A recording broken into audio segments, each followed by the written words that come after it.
Durban Network la ePMB. Sis J, bekubaleke kangakanani ukuthi kuziwe nala eMaritzburg namhlanje? Bekubaleke kakhulu ngoba sekukaningi abantu beMaritzburg bekhala bethi ngathi abanakiwe kule ndaba yama-illegal immigrants and bayabona amamasha khona zonke iy'ndawo kodwa iMaritzburg is the capital of the province and isikade sifike khona so silana-ke namhlanje siya khona ngqo kwi-legislature siyothula iy'khalo zethu ngalolu daba labantu bokufika asebey'canasela ezweni.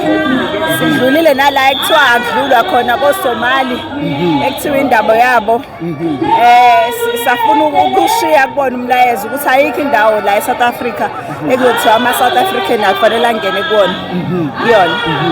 Asibuke ukungcola nokunakala kwedolobha kusho ukuthini lokho? Hayi kubade ngikhala nje ngithi ayikho into engagugile angazi ukuthi ngathini bandle kuyadabukisa ukuthi izwe lethu selibole kanje ukuthi ukubola akukho enye into engizoyisho.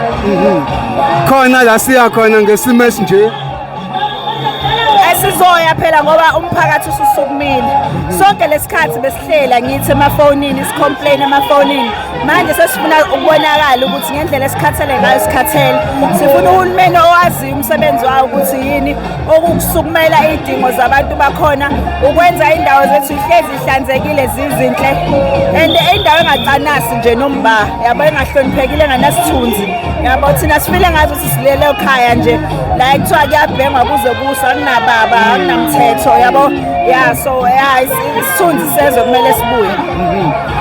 Omunye wama-officials ala KwaZulu Natal uveze izolo ukuthi labantu abalapha eSherwood u-90% wabo awunawo amaphepha.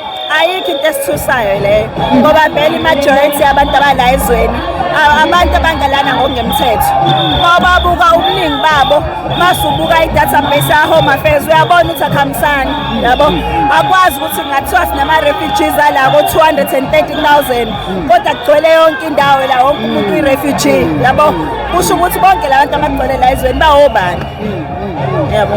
Okunye uhulumeni wala uthole ukugxekwa ngokuthi abantu bakhala ngokuthi akakwazi ukuthatha i-tax yabo ahambise labantu bangaphandle emakhaya.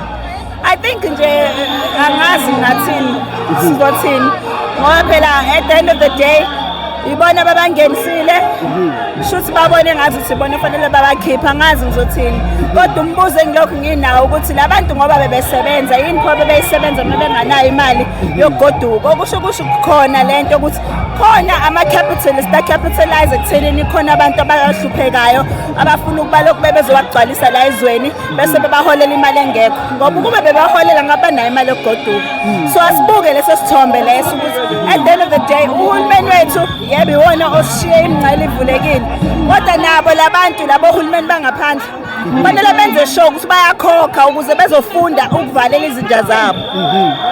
Siboni izinja ngi-technical ngoba ngiyazi kuzothiwa sine-xenophobia but khona i-term yazi kuthiwa ama-idioms mathiwa uvalela inja yakho it means ukuthi if inja yakho iluma omunye umuntu wena oba responsible for ukuthi iluma umuntu so that's in the context engisho kuyona.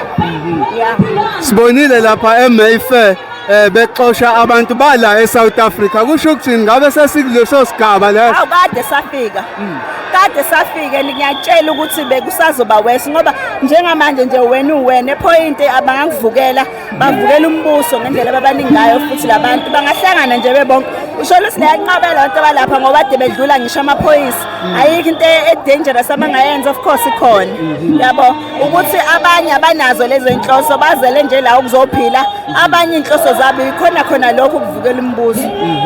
Siyabonga isikhathi sakho. Danke bafethu. Danke.